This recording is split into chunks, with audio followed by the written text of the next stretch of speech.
So we're at the 2012 Paradox Interactive Convention now. I was there last year in New York when this game, Gettysburg Armored Warfare, was first revealed. And I thought it fitting to ask you, what's this year been like for you and what's been going on? Well, it's been a lot of work. The game, when I last showed it to you guys, it really didn't have any of the final artwork in, and it was missing a lot of the multiplayer components. And so this year I've just been working on the 64 players. I've been getting all the final art assets into the game, and it's going really well. Like we had a test session about a week or two ago, and we got 64 players in the servers, and the data rates are on par with the best out there. So you know, as a guy who programmed the entire thing myself, it's very rewarding to finally see it coming together like this.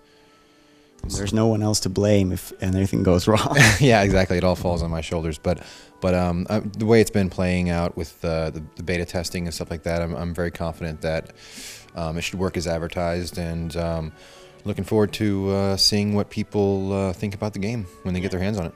Because I think that's one of the things. It's such a unique concept that it's kind of hard to explain it to someone. Well, it's sort of like an RTS, but it's also like not a first-person shooter per se, but you know, a third-person shooter, but it's also, you know, it's a civil war, but it's with futuristic weapons, and it's a lot of things going on there, and it's easier to see. Then you'll understand what it's about. Yeah, it's definitely a hybrid of all kinds of sorts, you know, with the RTS, FPS elements in there, and then the sort of the hybrid technology, sort of steampunk, mixed with like this futuristic technology from like the year 2060, where they sort of go back in time and give like machine guns and stuff like that to these guys in the American Civil War. So you know, it's a mix-up of a lot of different stuff, and I think it could turn out to be pretty interesting, you know, once the players get their hands on it. So, and we've just seen a demo of it, and you have two game modes in there. You got the deathmatch, pretty much control areas and kill people off, yeah. And then you got the army skirmish, which is a little bit more complex. Could you tell us a little bit about that mode? Yeah, the army skirmish mode is, like you said, more complicated than the deathmatch mode. Players have the ability to build their own custom armies and sort of save them to the Steam cloud, and they can use them up later whenever they want. And so it's a little more complicated. Though that mode doesn't support 64 players; it only supports 4 players. But the unit counts are much higher. So each player is essentially going to control 192 units in that mode each. So deathmatch is more of like a free-for-all where the units are shared among all the connected clients. So yeah, the army skirmish mode is probably going to be catered more towards the strategist, you know, and the deathmatch will be more for like just jumping in and you know, killing people and just having a good time, you know. Are you planning any sort of persistency in terms of like unlocks or ranks or anything like that, or is it going to be jump in and play for anyone at all points? There are persistent ranks and experience points used for the scoreboard system that we have hooked in through Steam, and so that's one persistent aspect. We had plans to do like persistent armies that needed to like be like refreshed and, you know, all this stuff, but the scope was getting unbearable, you know, for one guy to work on all this stuff, so we sort of throttled it back. But yeah, there is a persistent rank and XP system and scoring system, so you'll always be able to like rank up and level up. But right now, the benefits that go with that are just are sort of in the air. But you know, if players want these kinds of things added to the game, I am more than happy to go ahead and give it to them. So I'm looking forward to seeing what they think. So this is sort of like your first offering, and then you'll see what the feedback is and what you'll work on next.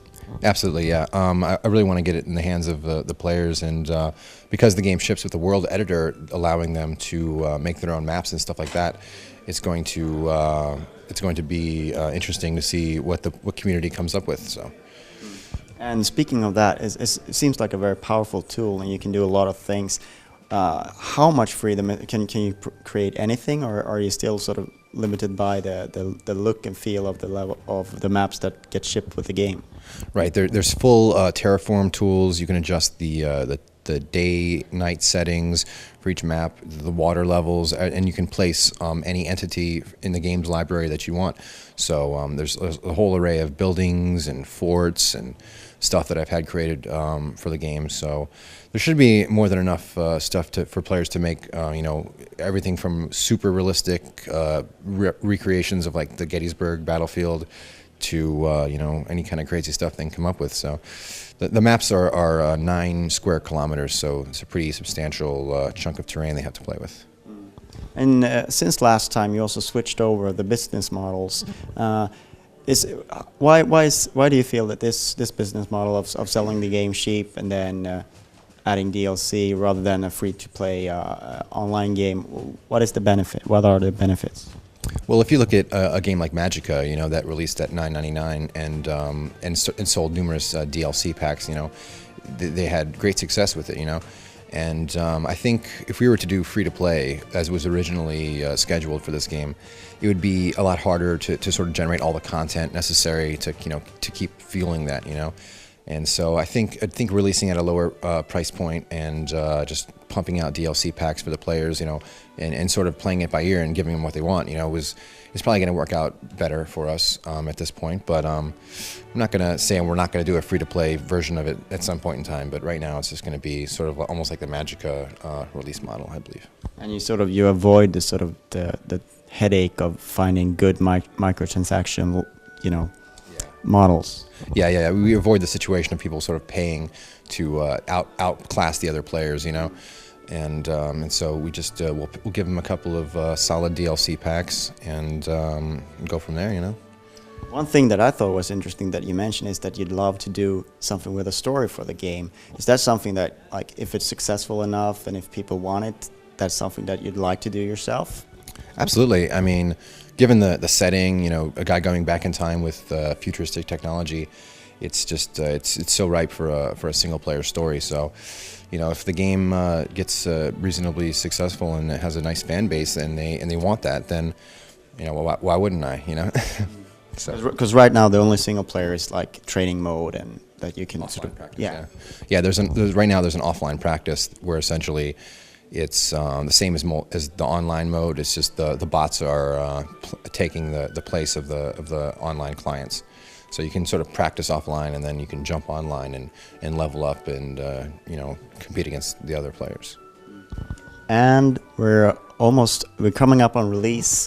Could you give us a little bit of a, when is it coming out? Well, the game is going to come out in March of 2012. And I should be finishing everything up here in the next couple weeks, and gonna give it some time to sort of iterate on the levels and maybe do some more play testing and stuff like that. But yeah, it's gonna be coming out in a few months, and I'm really looking forward to getting people's reactions from the game.